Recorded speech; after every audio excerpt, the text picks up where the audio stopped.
to the cloud. Everybody, we're recording. Melissa, best face. So what I would begin by saying is that obviously there is no real answer to what we're trying to do, right? I mean, most of us still are trying to figure out how we're going back. There are some of us who have an idea, but we know that that could change tomorrow. And given all of the uncertainty, obviously everyone's expecting us to have the answer, and there just isn't. And so I would tell you that the things that I'll share with you today are just best practice things. I mean, it might be something you just throw in your toolbox for later or share out with someone in your neighboring district or school. But I would say that we're all kind of looking for a magic bullet that isn't out there. And so the best thing that we can do is just kind of be right. So with that, let's jump into some stuff. Let me see if I can share my screen here. So I put together just a really brief presentation on kind of what I thought would be some good takeaways. So let's see if we can jump into that. Everybody seen my guy, Handy Manny? And if you don't know Handy Manny, you need to get Disney Plus, and then you're good. So one of the things I would say is, man, if you guys would take a minute and unmute and just add to the madness of what I thought were some already overused terms and words for this year, what did I miss?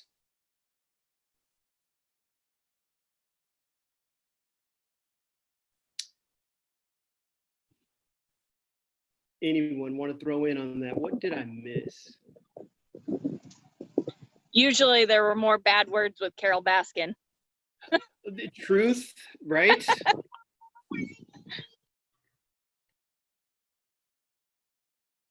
I heard pivot way too much.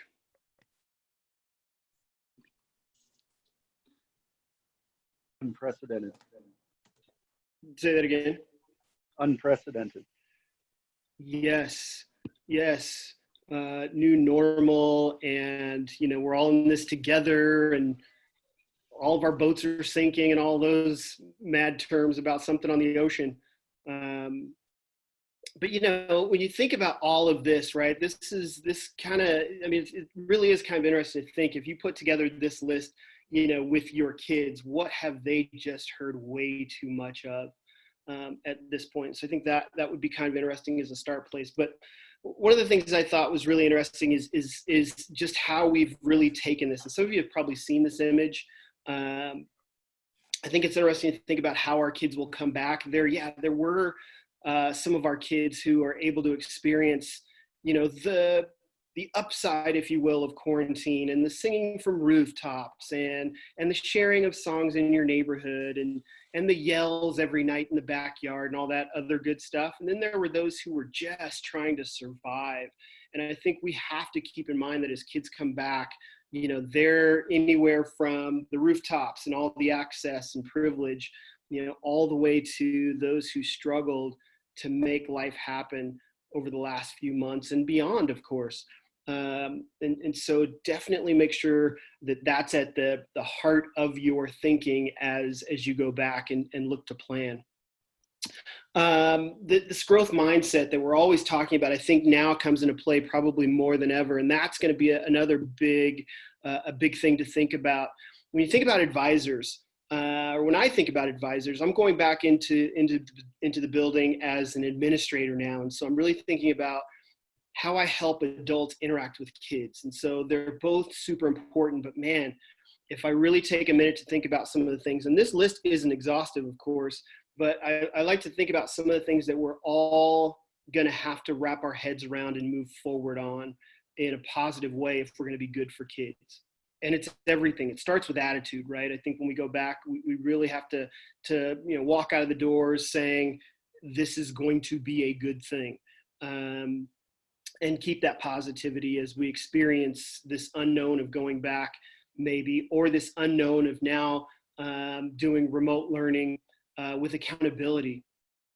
but attitude or wearing a mask, school culture and climate, as an advisor, you're going to be asked to do so much more, especially probably over the next 2 or 3 weeks as we just get started, right?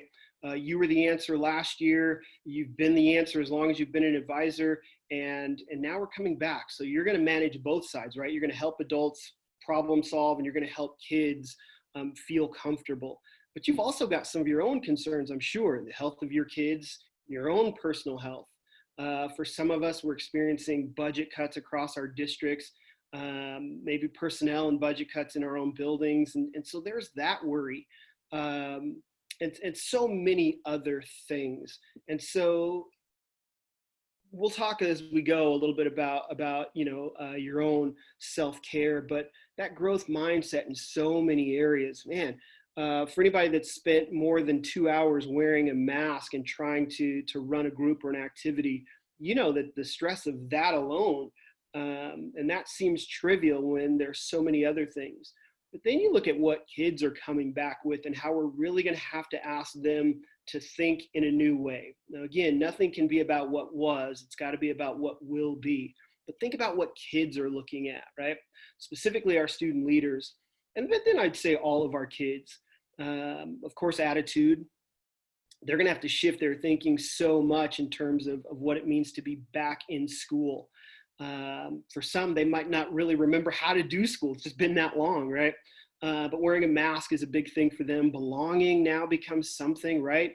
If it was all about how I look, now my face is covered. And so what does that mean to who I am and how I'm going to be part of this system, right? And then, of course, now they've got to be graded.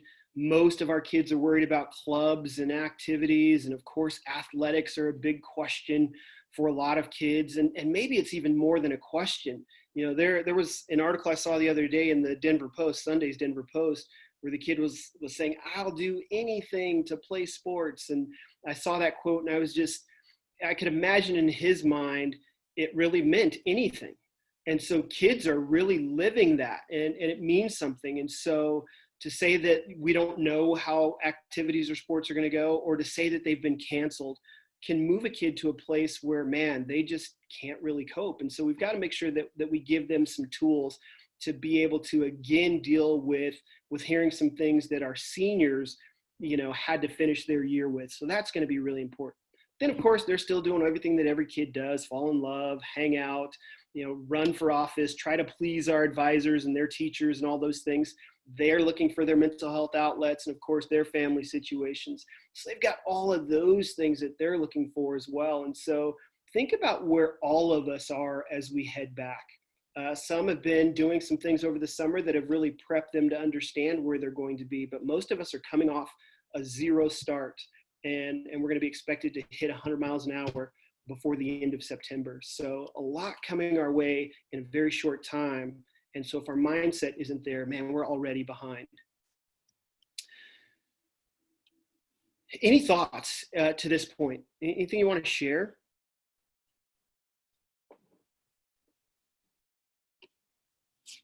Later, I'll be calling on individuals, so don't worry about that. So one of the things that we talk about as a term in psychology is that functional fixedness, that idea that you're using things the way they should be used, right? And I think MacGyver shows us that that's absolutely not the case, right? We're going to take a toothpick, aluminum foil, and a garbage can, and we're going to make a bomb, right? And I think that's how we have to figure out how we're going to do things. It really will be about taking resources that weren't meant for A and using them for B. And that can go with the conversations we have, that can go with the activities that we produce, that can go with a whole lot of what we're trying to do. So one of the things I would tell you is, and I know there's some youngsters here, but man, if you don't know MacGyver, you need to know MacGyver, because he took nothing and made something. And that's what we're going to be asked to do. And so, I really encourage you to think about what that might look like. And that's the simplest of things. That might be how we interact now in a Zoom call with a classroom full of kids.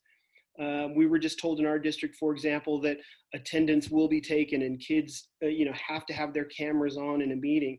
And so, we've got to get them to a point where they feel comfortable with that. And so we have to model that. And so that might mean that, you're doing something in your house to really change what it looks like. So you give a great background and then give kids room to show you their great background and that kind of thing. So yeah, you'll become MacGyver in all of this. And so I really encourage you to think about what that looks like when you're able to kind of flip some things that had a general purpose, but now you're using it for something else. It's, I remember that picture of the guy that's, blowing leaves off his driveway with a fan from his house. Yeah, he's totally flipping it. And so again, we get to the important things of the work that we try to do every day, which is to meet the basic needs and then some of those psychological needs of most of our kids, right? And I think, man, if we're starting with basic needs, we would hope that most of those are covered, but we know that they're not. And as we get to psychological needs, those, because we're remote or because we're 6 feet apart in some cases, man, how do you plan to make that happen? If we are going to meet the needs of our students, where do we start? Well, we're hoping that our schools are still serving meals and that we've got a great plan there. We're hoping that that when it comes to safety and security, that our kids are they're probably all going to be wearing their ID badges, and in terms of building safety, they understand. But man, now guess what? You're going into a school where, for some of us, because of ventilation, the doors are going to be open. Safety. But not only that, man, I'm not in a room of people that I know, or if I do know them, I'm so far away from them that proximity really is giving me, or that lack of proximity is giving me some level of anxiety. So there are just some things that when you think about what we're going back to and how we can meet some basic needs, this is all before we even begin to open chapter 1 and start reading and diving into content. So definitely something to think about there. Some engagement strategies that I think are really cool and that really deserve some time, because I think, again, that's where you're going to really make your living, right? Is getting kids engaged on a level that they can have some fun. I think that's where it's going to be. And so let's take a minute and just look at what some of those things might be. Everybody up for a little game time? Alice, well, okay, good. All right, good, because you're first. So what I do is I'd ask a couple of you. Let's go with Alice, Trevor. You just got comfortable. You're about to get uncomfortable. Here we go. Alice, Trevor, and Jessica, you ready? I'm going to ask you if you will take a minute and go find something around your house that has been something that has brought you comfort and joy during this time period. During all this stay at home, what's one thing that you could share with us that has brought you some comfort and joy? Alice, I know you want to bring one of the children here. What are we doing? Already in front of me. But let's take a minute, and if you could share what that might be. And as they look for that, I would tell you this: how important is it for us to really connect with kids where they're at, right? A show and tell was always a winner in school, right? And so here we are, your opportunity to bring it back to your high school classroom, and take a minute and share. That ability to connect, in whether we're remote or not, I think is super important for kids because they've got some stories they want to share. But I think we can help direct some of that momentum by just taking a moment. I mean, you don't have to do it with every kid every day, but if you picked 3 kids and said, okay, tomorrow you're sharing, make sure you have this close to the camera, then I think we might be better off. So Jessica, Trevor, Alice, are we ready? We can go in that order. We'll go Jessica, Trevor, and then Alice. How about that? Okay. Am I unmuted? Can you hear me? Okay. So my first thing, she wouldn't come out of her room, so I'm just gonna hold up her picture. But definitely my daughter. She graduated this last year, and the craziest time ever, although she says that she's luckier than these upcoming seniors, which I agree. She had a mostly normal year, and so she and I have had she was in student council all 4 years, and our lives are just go, go, go. We're always busy. We're always crazy. She's involved in a million things. I'm involved in a million things. And so this was a really forced slowdown that was wonderful. We had time to really enjoy each other, and we've done tons of hiking and just really enjoyed the time that we had to. The forced slowdown. And then coffee is my other thing that really just, I had time to sit in the morning and be, I don't know, just be still for a little bit, which is never something that I typically am doing. So. Thank you.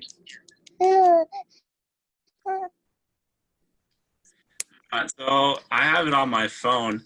It's my Vasa membership gym. And so while it may, may not be the best with socially distanced and things like that, but having that escape to get out of the house just for a little bit and go on a mile run or 2 mile run, or just release some built up stress while working out and keeping, because I know I've definitely, added that quarantine 15 a little bit may have had in their life. So just being able to go to that and, have that release is helpful for me.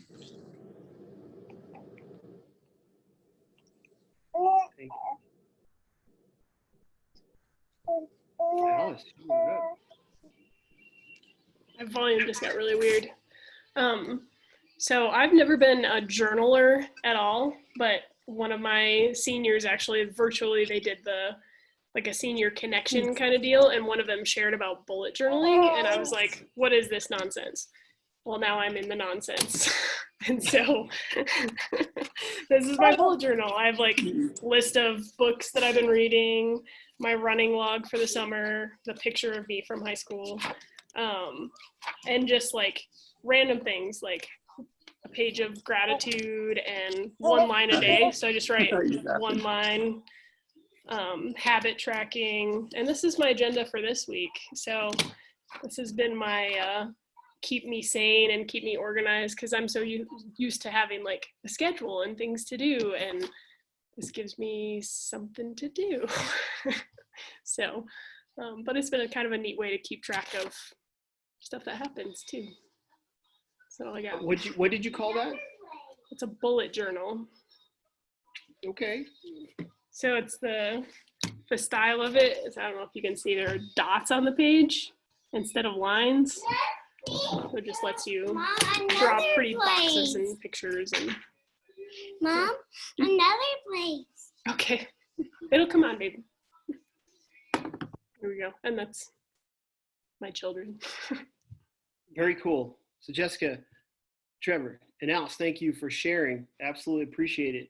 So again, how easy is that to take, 5 or 7 or 8 minutes even? And again, if kids knew beforehand that they had the opportunity to share, will they be ready? Absolutely, right? And so, bring back some of those old school games. Deanne Williams, are you there? Yes, I'm here. All right, good, because you're up for our next game. Deanne, tell us where you're from and what you teach. I teach at Eagle Crest High School, and I teach the positive impact class for leadership, and I teach sociology. All right. So Deanne she raised her hand earlier and volunteered to play or finish those lyrics. You ready, Deanne? I'm going to play a song, and your task at the end is to finish the lyrics of this song. Think you got it? No, but okay. It's country. Here we go. No, I'm joking. Okay. All right, let's see what we got. I don't know if I can make this work, but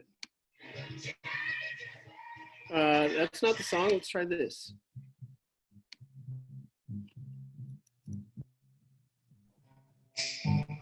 Everybody else, just enjoy a Zen moment.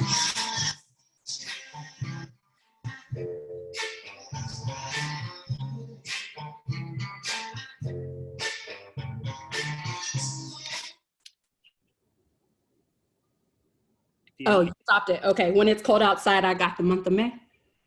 You're supposed to sing that. So you get half a point, right? I'm just joking. I'm joking. Nice. Very good job, right? And so we can play some games like that. Show and tell is awesome. Finish those lyrics. You can do some quick quiz stuff, which we'll talk about a couple of websites that offer some really awesome interactive capabilities here in just a sec. But think about some of those really, really simple games that really work out to engage kids and just get them to talk a little bit. One of the things I have, and you can order, your popsicle sticks, get the large ones, of course. You can get them from Amazon. I got 100 for $8. Great investment. You can put each kid's name on one. And then you remember back in the day where the teacher just pulled one, Billy, it's your turn, right? And ask Billy to answer the question. And we just go back and forth. And so it won't feel like you're picking on kids, right? Or at least they won't feel like you're picking on them. Actually, they probably will, but whatever. But it looks like you're not, right? And a great way to engage kids and keep them on point because they just don't know what's coming. So think about how you can engage those folks. So Deanne, thanks for walking us through Motown. Next time you got to sing it, but thank you.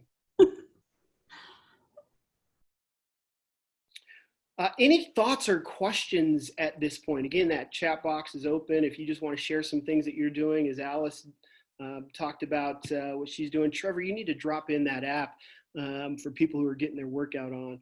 I think that's pretty cool. So anything we can do to help each other, this would be a great time to just share what you've got in that chat.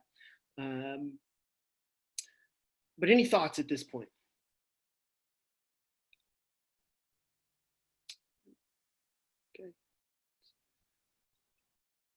So here's the thing, Mark, it's a great question. Most schools have said, look, we're gonna have kids wear their ID badges as they're wearing masks, obviously safety and security in our buildings, right? And so part of the problem with that is that we won't be able to do that. Most schools have, as I've heard, aren't gonna invite kids in any earlier than the start of school. So they won't come to school with their pictures. They'll be taking them probably the first couple of days.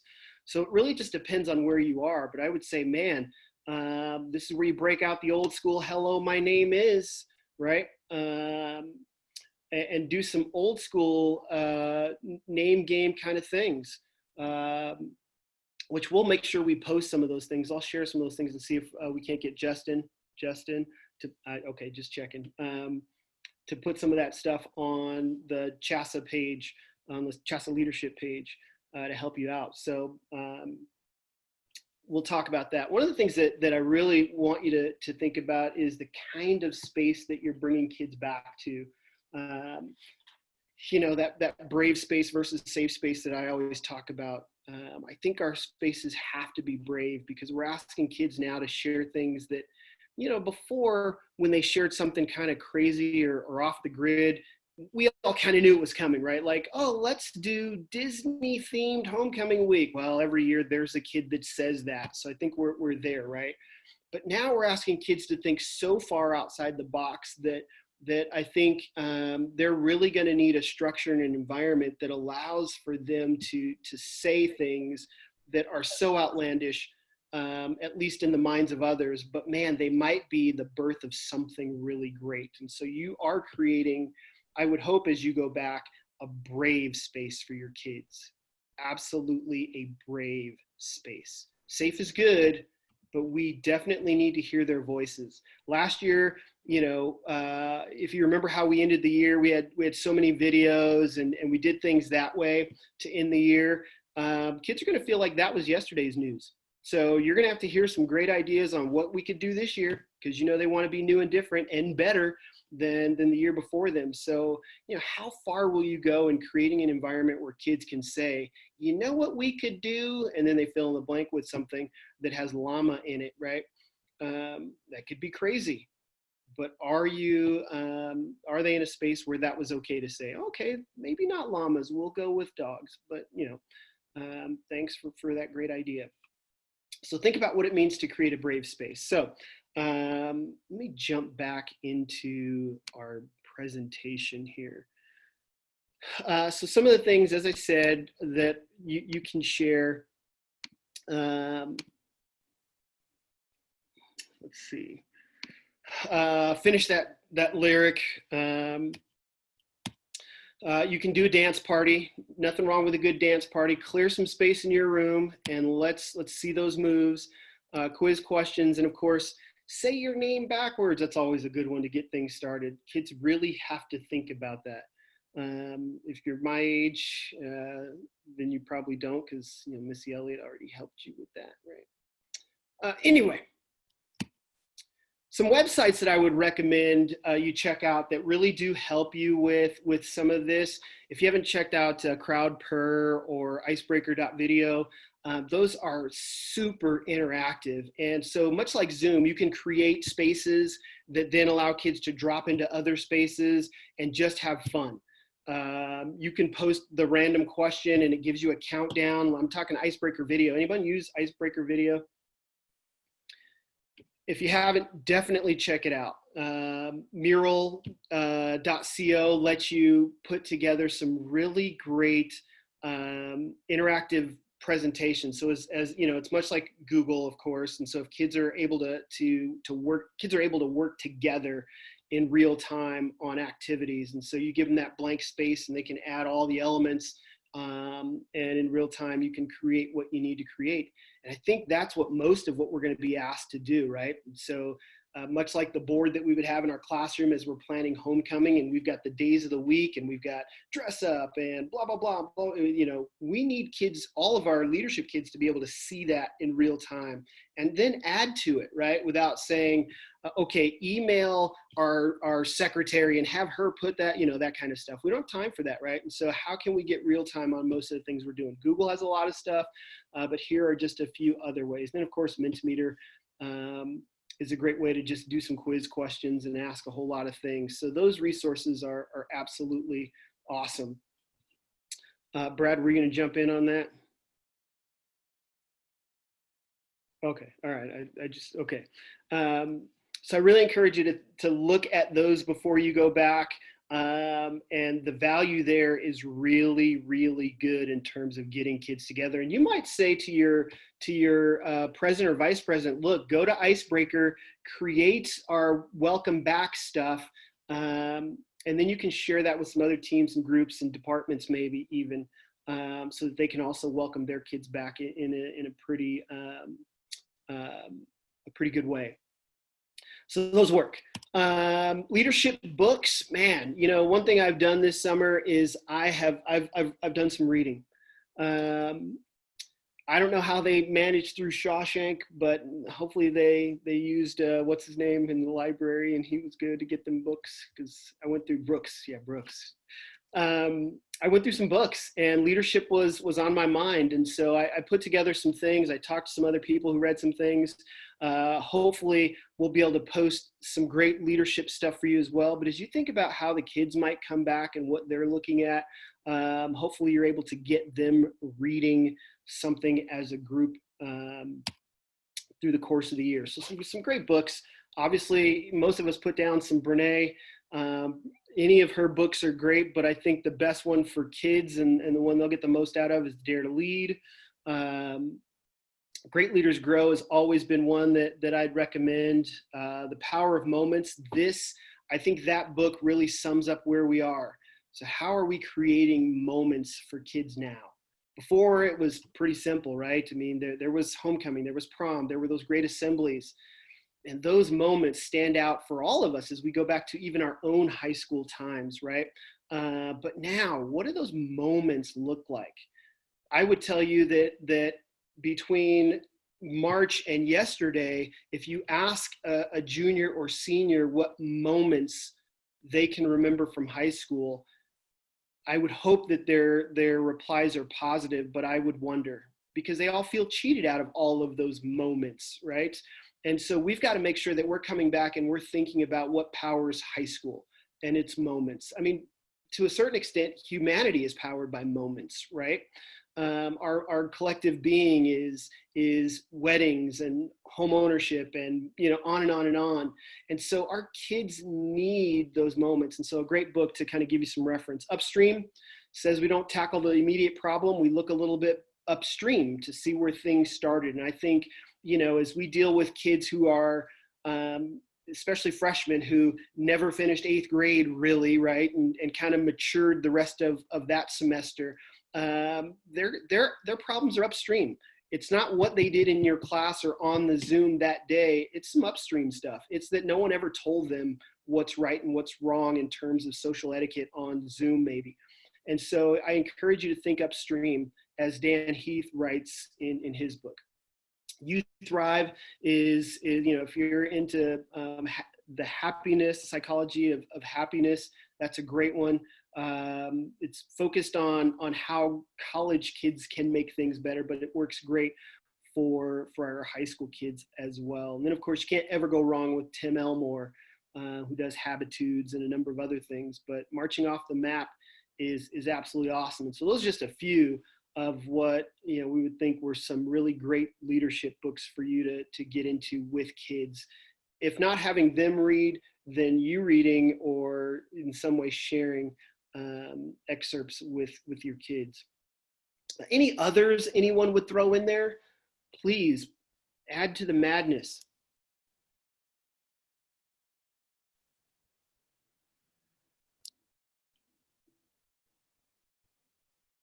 Yep, love this interactive bit.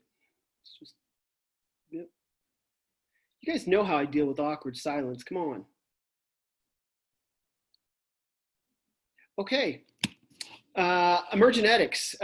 There are some of us who can talk about Emergenetics all day long, but for the purposes of this, Emergenetics, for those who don't know, is an inventory assessment that deals with the thinking, preferences, and behaviors of each of us, right? And so I would always remind you that much like True Colors or Myers-Briggs or any of those other assessments, we have to be thinking about the way kids are processing the information that we give them. I'm sorry. For me, I am absolutely a structured person. There's a beginning, a middle, and an end. We're going to solve a problem. It plays out like Law and Order. I'm good, right? And there are those who they just don't roll that way. There are kids who are going to come in and they're more about social, emotional, and they want to make sure all their friends are feeling good and that everybody has been taken care of.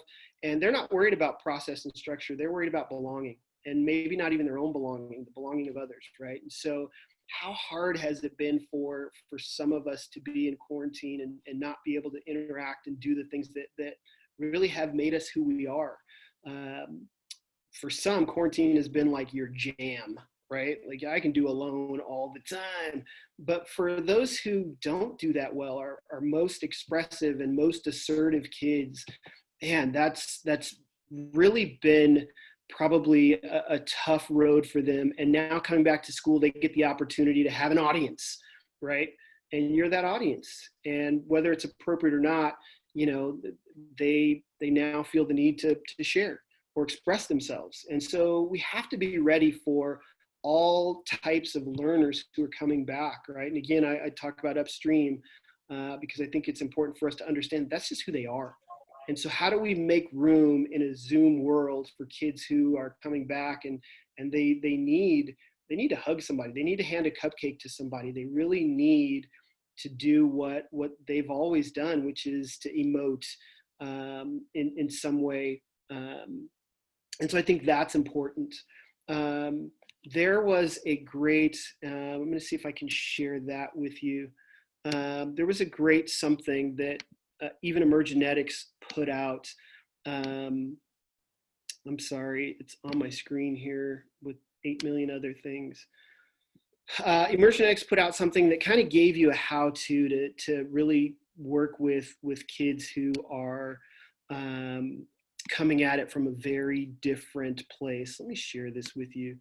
And it's a quick 3-pager. And again, I'll get it over to Justin and see if we can't get it to you guys later today. Yeah, here we go. And share. So It really is just a really great tool that says, look, as you're looking at analytical, structural, conceptual, or social people, here's how you can work with them best in this virtual world, right? I'm an agenda guy, and so if you said at 1:10 we're doing something, I'm going to ask you, hey, it's 1:11. Are we there yet? And there are some that are like, well, if we never get there, we're okay, right? And there are some that just want to take a break and go walk the hall and do whatever, right? And so we know all those kinds of students are out there. And so as you look at this, fairly quickly, and I apologize, but you think about where your kids might be, and then there at the bottom you see those arrows moving from left to right, or left and right: expressiveness, assertiveness, and flexibility. Some kids are really good with how this goes, and some really will struggle, especially if things change in the moment.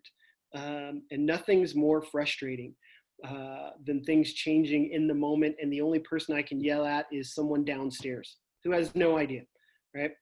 Because normally they'd yell at you. So think about what that means, and how we now have to change how we're thinking about doing this education thing with kids who come at it from a different way, right? Some kids don't turn on their camera because they might be doing something else. They're multitasking. And what's the one thing that some teachers really struggle with in a classroom setting is kids who are multitasking. If you're not looking at me, then you're not paying attention, has been the rule for some teachers. But for some kids, man, they're just drawing or doodling, but they're not looking at the camera. And so that will probably get them called on or called out. And maybe that's not where they should be. So there's that student that we have to think about. As we keep processing on. So Emergenetics, I think, is super important. But even more so, I think we have to go back to make sure we teach kids the basics. And the basics do start with teaching them online etiquette. What does that look like, right? And so I think some kids would really struggle if we're not saying, look, here's how you need to be as we do this work, right? And so online etiquette is we've just got to get back in and remind them, right? Here's how you Zoom. We're working on the national conference that's this week, by the way. And so, we have most of the kids who come in, and here's how their camera looks, right? They're looking like this, and they're trying to have a conversation with us. And we're like, look, you're a host. You can't do this because I need to see the rest of you. And so I need you to line your camera up. I need you to make sure you're not sitting in front of a window. I need you to make sure that you're not eating the rest of your breakfast at this point, and on and on and on, right? And so those very basic things, how many of you have had the kid who's pulling the Blair Witch Project as they walk around the house? You can't do that, right? You really absolutely need to sit still, and there's some buttons you can push to raise your hand or to clap for a friend or whatever it is, but let's be respectful. And so let's not forget to go back to the basics, even though most kids would feel like they've been down that road. And of course, the big one, right? Social justice has been a big thing. And, I mentioned it last week when we were together for state conference, but man, we really have to, I think, weigh how we come at such a heavy conversation in some schools. Now, again, I would tell you that in some schools, it's going to be more in your face than it probably will be in others. But the need to have the conversation is probably going to be in every school. And so where are you with being able to have that conversation with your students, to let them know that you support their desire to speak out, that you support their mission, that wherever you are on that continuum, they are going to look to you to be able to help them facilitate a conversation, maybe with administrators about changing policies. They're going to ask you maybe to look at your own policies and change how you're doing things with how you select events or themes, or maybe they do want to pull off the Wakanda homecoming week, right? And again, that's one of those ideas that's way out there because maybe your population is mostly white, let's say.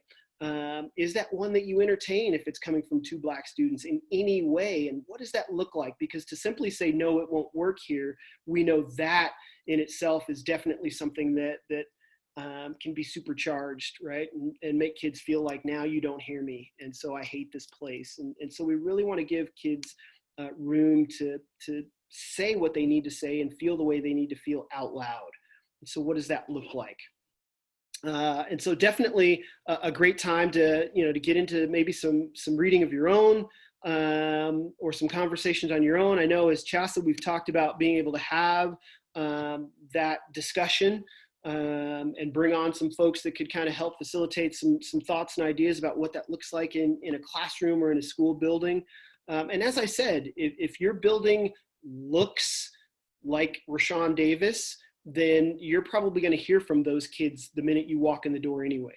If your building only has a couple of kids who look like Rashaan Davis, I think that's where it's important for us to simply ask kids how they're feeling.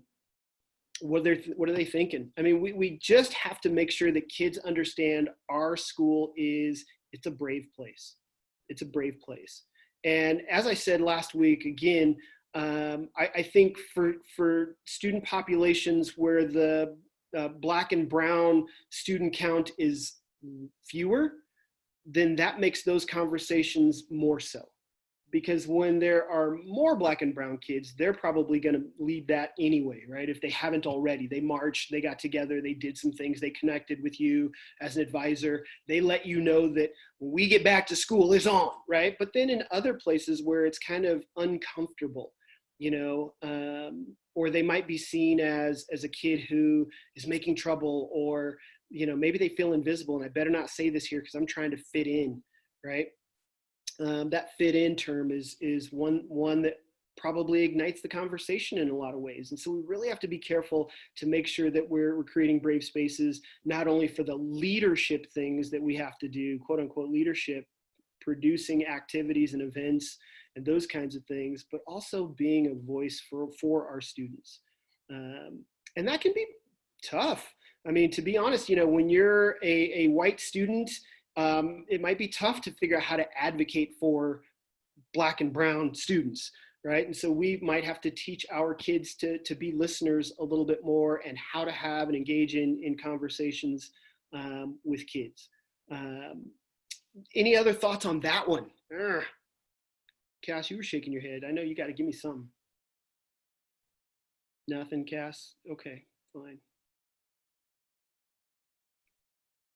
I will have 0 Black kids on my council this year. Recruiting Black kids seems awkward, but I'd like to have more robust representation. Mark, yeah, if you could talk to us a little bit about that, that would be awesome. What's the population of your school? Because if you have 0 Black kids in the building, then I get it, right? But, obviously. So if you could tell us a little bit. Yeah, in Grand Junction High School, it's kind of an odd place. I mean, we're mini urban place, so we do have Black and brown kids in the building. Not an overwhelming amount, but we have enough that I feel like we should be represented in our council. But at the end of the day, after kind of the elections happened and people ran and who chose to run,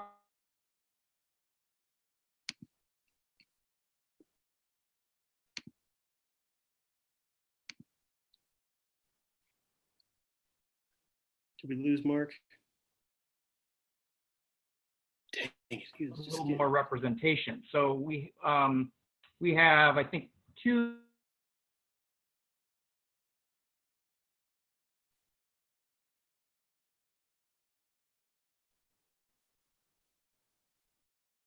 I think we lost him. Mark, we're going to come back to you in a minute, man. Because I think that's an important statement that he makes.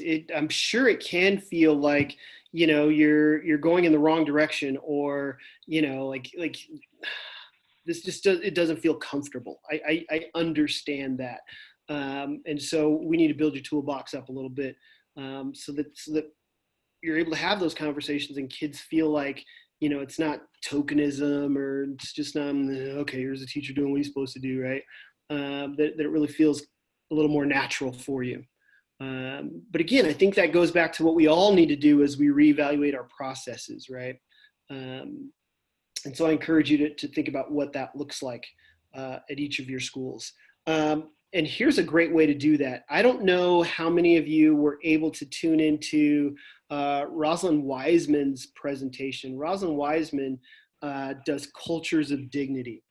And Cultures of Dignity is out of Boulder. And an amazing, amazing resource. There's some great stuff online. As a matter of fact, she's given away her tiny guide right now, which just is a great way to start a conversation, I think, with most of our kids. If you're talking about an advisory period or resource time, or, any time where we can, get some students into a conversation about dignity.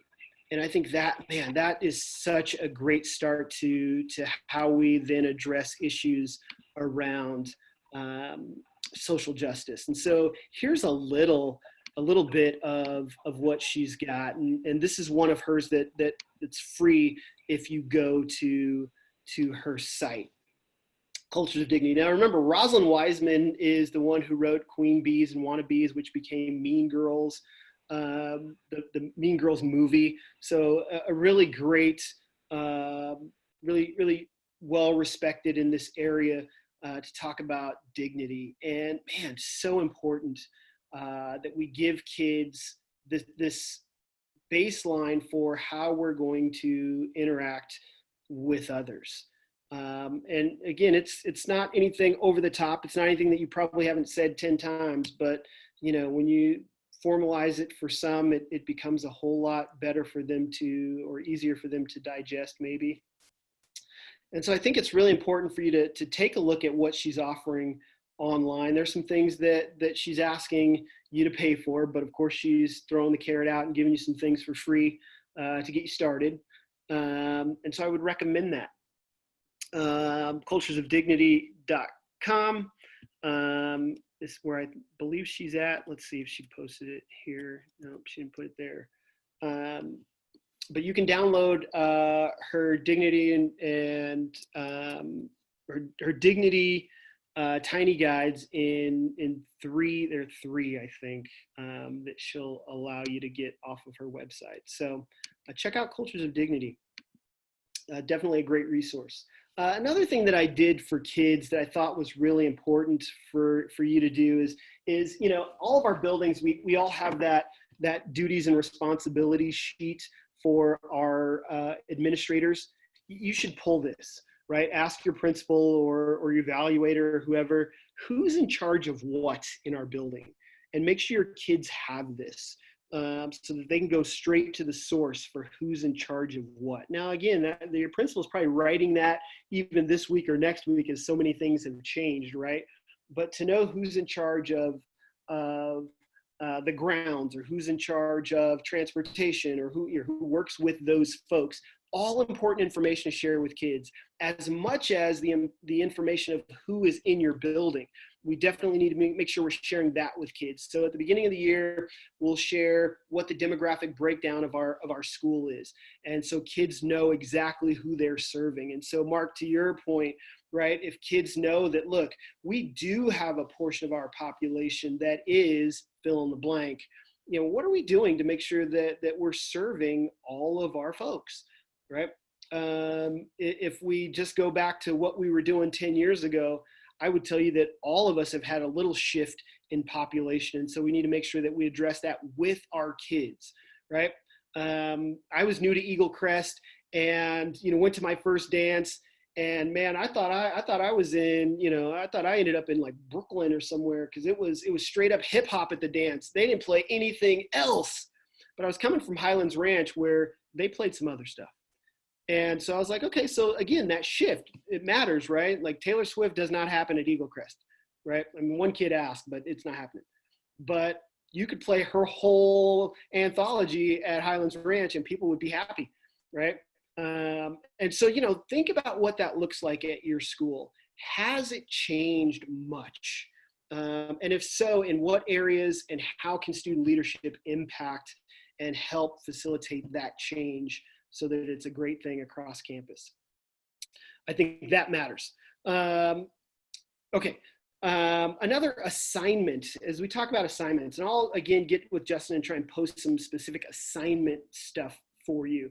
But I'll share one that I thought was really, really important, especially for our leadership kids. As they come in, one of the things that I would hope that they're able to do is immediately understand what their schedule looks like. And so my friend Nan, who lives in Texas, shared this with me at the beginning of our quarantine time, and I shared it with kids, and we had a really good time being able to put together what our weeks look like. And so I handed them I gave them this template and asked them to fill it out. And so every week that was their task. They had to give me what their day looked like. And I wanted them to be able to be as specific as possible so we could understand where their time was going, right? Because my time as a teacher went like this, right? Monday, I'd send out the work, and then Friday, I'd grade it, right? And I don't know what happened in between. There were a couple of Zoom office hours, but at some point it was like, okay, get back to me. And then I had the week, right? I think I just sat around and like, just, I don't know what I did. But I remember Netflix was a thing. And so, can I account for all of my time? And that's what the purpose of the activity was for. Look, if you're not doing anything, if you're sleeping in and, until 10 o'clock, that's fine. I want you to put that on paper. I want us to really own our time during this remote learning. And so that's kind of what it looked like. And so you can see, this is Eagle Crest student body president going into next year. She was okay with me sharing this, but she was able to list her work hours, how she was doing school things, where her student council time was being filled, how she was getting physical activity in, family time in, and even her meal schedules. And so, you want kids to be able to account for this time and not just watch it slip by, right? I mean, every day should be a party, right? But if it's not, why not? Is it because you slept? Is it because you gamed all night? And if you did, I'm not judging, right? But I do want to know what that looks like. And then we can make some adjustments, right? If it looks like your grades are slipping as we go into this next run, is it because of your sleep schedule? Is it because of your gaming schedule? Is it because of your work schedule? Or what? Like, let me help you with this. And so for 5 days each week, they had to give me kind of what that looked like. What are some very basics every day? And then what does the schedule look like? And so you can see, on this Wednesday, when she decided to sleep in till 11 o'clock, that's the whole day for me, right?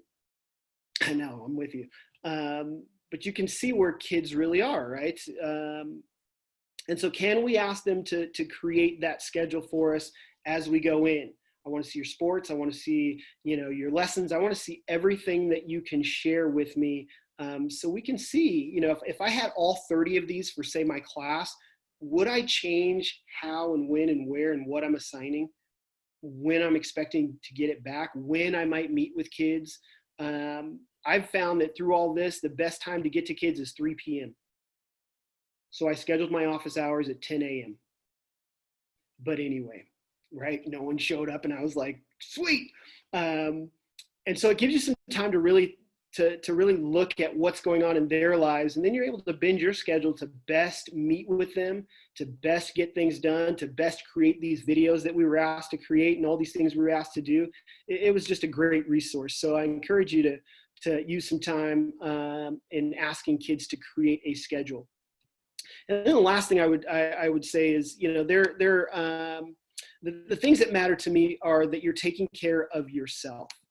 Advisor self-care can be really simple. And again, I don't have the answers for that, but I would tell you that a couple of things that I think about are, have you spent any quality time thinking about smells that move you? And if you could take a minute and just drop in that one smell that just reminds you to take a breath, whether it's fresh popcorn, coffee, I don't know, PE locker room. What's that smell that really just chills you out and just gets you back to a place where you're all good? I see green chili. Yes. Rain. Rivers. Chlorine. There you go. Scott is here. Yes. Lavender. Nice.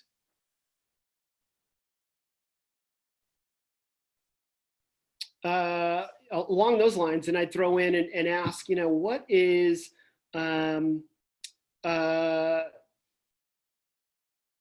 what's one song?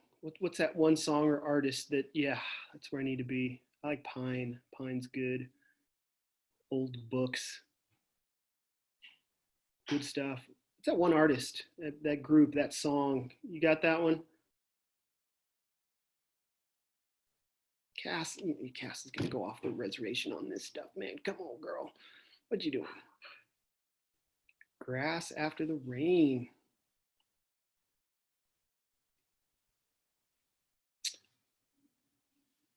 I've decided that for me, let me just drop it in here.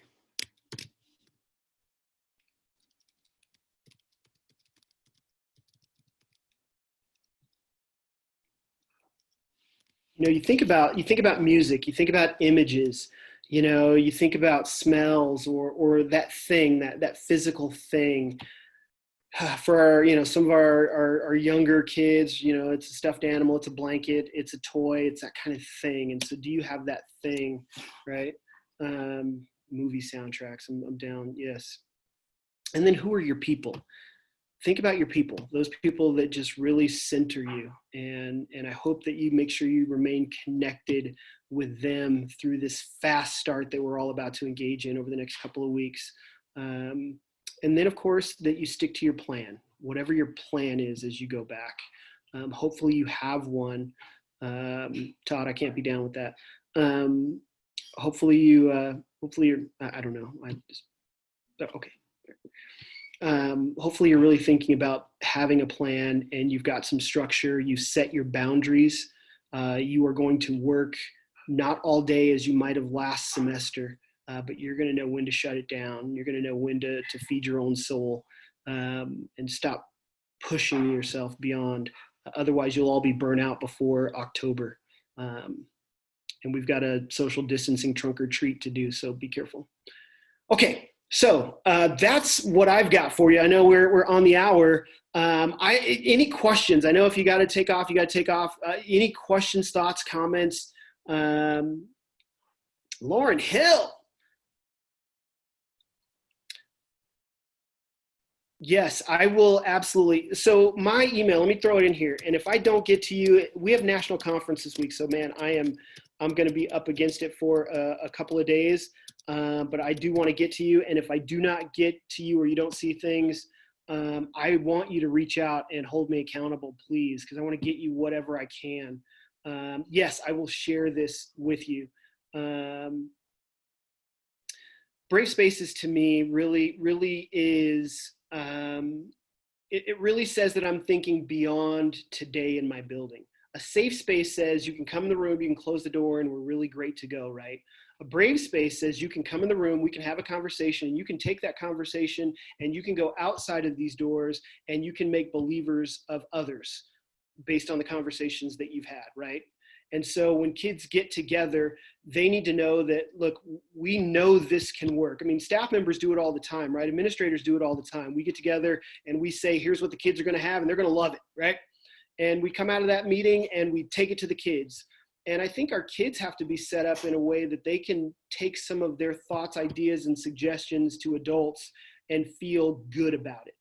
Not because, or not for any other reason than they've done their work, they've had the conversation with you, you've prepped the battlefield, and you can send them off to do great things, right? Brave. That's what we hope our programs are, is brave. Again, when it comes to social justice, those are going to be some really tough conversations, right? When someone says to you as an advisor, your process to get people in this program has always been blah, blah, blah, that's a brave conversation. And I think we have to make sure that we're ready for that as adults. I think, the kids don't know how to have courageous conversations. They just know how they feel. And most of the time they'll act on emotion. And so we can create a space where they are about really coming at it in a way that's brave, that's for all, that's by, for, and about kids kind of thing. And then I think we're better for it.